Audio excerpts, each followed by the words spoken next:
Can't wait to get your next video game machine?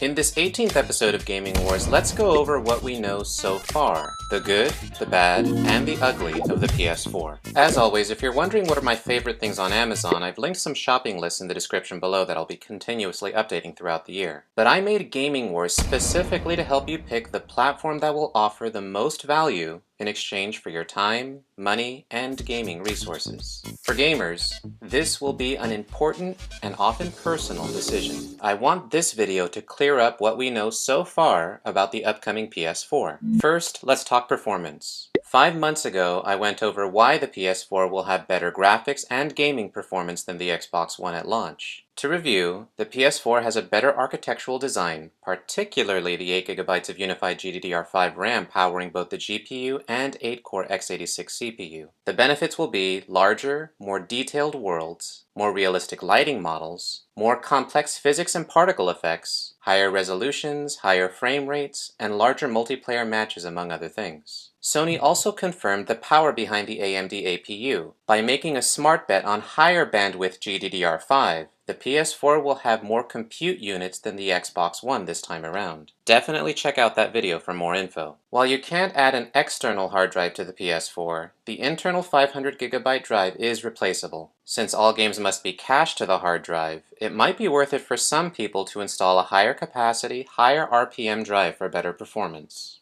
Now let's cover the standard accessories.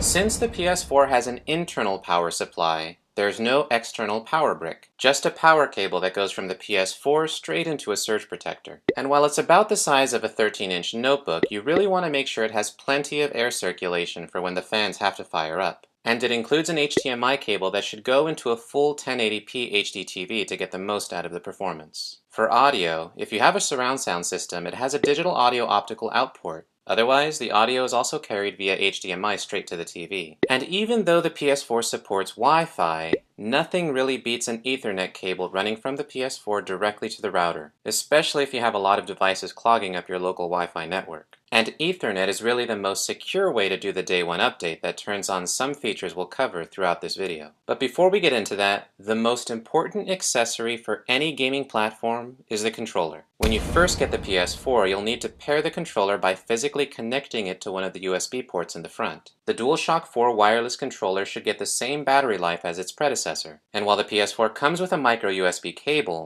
there's also a new cradle that lets you charge the controllers independently. So except for battery life, the DualShock 4 is better than the DualShock 3 in every way. The motion sensor is more responsive, the enhanced rumble now uses multiple vibration motors, and it has less latency. And Sony included new features developers can use to make the games more immersive. The integrated touchpad supports drag and drop, flicking, multi-touch, and it can be used as a clickable input. In Killzone Shadowfall, the light bar changes color when health runs low. Also, the PlayStation camera uses the light bar to detect and track the position of the controllers. And the integrated speaker can be used to enhance specific audio noises. But in the end, it will really be up to developers to use or ignore these features. One feature that will work at launch is the share button. Because the PS4 constantly records gameplay footage in the background, whenever you press the share button, you can post a video to Facebook, screenshots to Facebook and Twitter, or live streams to Ustream and Twitch. But certain areas in the video game can be restricted by developers.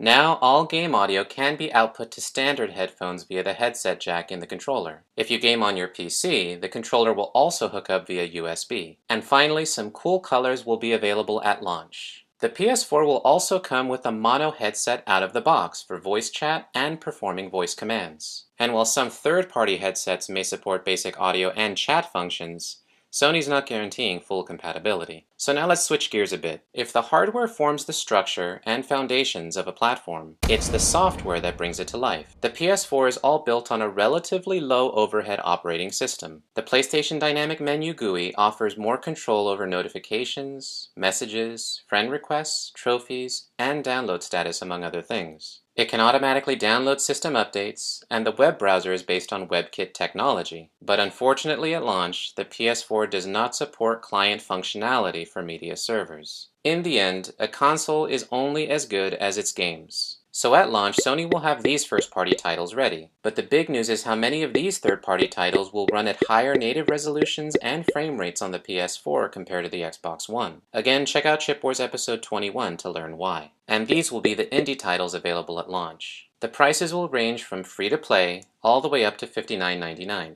For distribution, you can still buy games physically at a retail store, or you can get digital copies directly from the PlayStation Store on the PS4, or from the Sony Entertainment Network online via a PC or the PlayStation app. The games will automatically download to the PS4 while in standby mode. But it will be up to publishers to ultimately decide how and when their games will be distributed. As we learned in Gaming Wars 16, Sony put Microsoft to shame at this year's E3 conference. PlayStation 4 won't impose any new restrictions on the use of PS4 games. PS4 supports used games. As the details emerged, they can trade in the game at retail, sell it to another person, lend it to a friend, or keep it forever. PlayStation 4 disc-based games don't need to be connected online to play.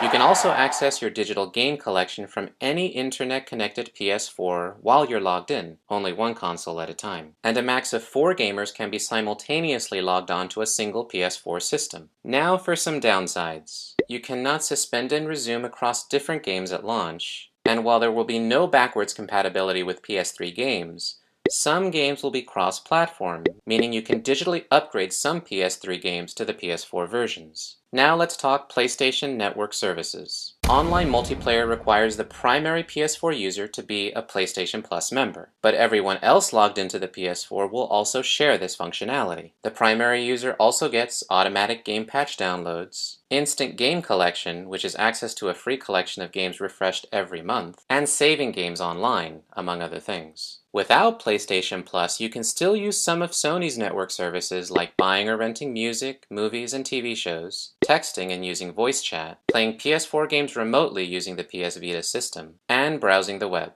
And the future of buying PS4 games may be the PS Store and its digital distribution platform. The PS4 can play supported games after downloading just a part of the data, while downloading the rest in the background. Also, you can access your game content from any other PS4 after logging in, and whatever content downloaded to your primary console will be available to play for everyone in the house. But there are some downsides. At launch, the PS4 doesn't support MP3 playback, CD audio, or DLNA interoperability, which basically allows the PS4 to function as a media server. Now how about some accessories? These Sony PS3 peripherals are completely compatible with the PS4. And if you have the PS Vita, you can stream your PS4 games via Wi-Fi. But for this to work best, again, you probably want to connect the PS4 directly to an 802.11n router with an Ethernet cable. There will be no support for DualShock 3 controllers or the PlayStation 3 Blu-ray remote. And if you like what the Kinect does for the Xbox, Sony also offers an updated PlayStation camera that stereoscopically senses depth and position. With the camera, the PS4 can log in gamers with face recognition, translate body movements and voice input in certain games, recognizes the DualShock 4 light bar to judge the position of players, and boosts the accuracy of the PlayStation Move controllers. It uses 4 integrated microphones, and at launch will support games that use augmented reality technology,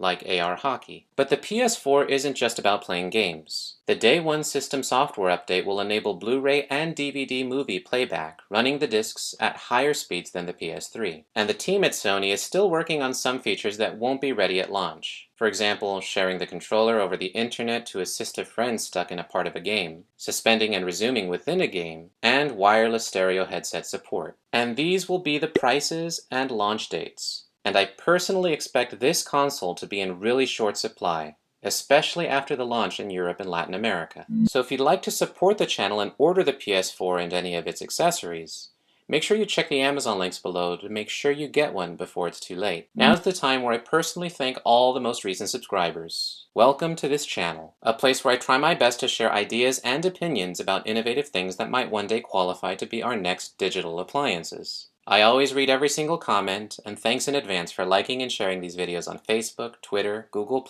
and Reddit. They definitely take a lot of work and research, but your comments always keep me motivated. If you really like this video, click the squares from your computer, or check the links below to watch related episodes. Especially Chip Wars 21, where I talk about why multi-platform games will perform better on the PS4. In the next video, I plan on introducing a new series that I'm tentatively calling Platform Wars. In this series, we can look at how the titans of the tech industry are turning devices into appliances, and where we are not just buying products, but we're actually buying platforms. Let me know what you guys think in the comments. And as always, thanks for your support here on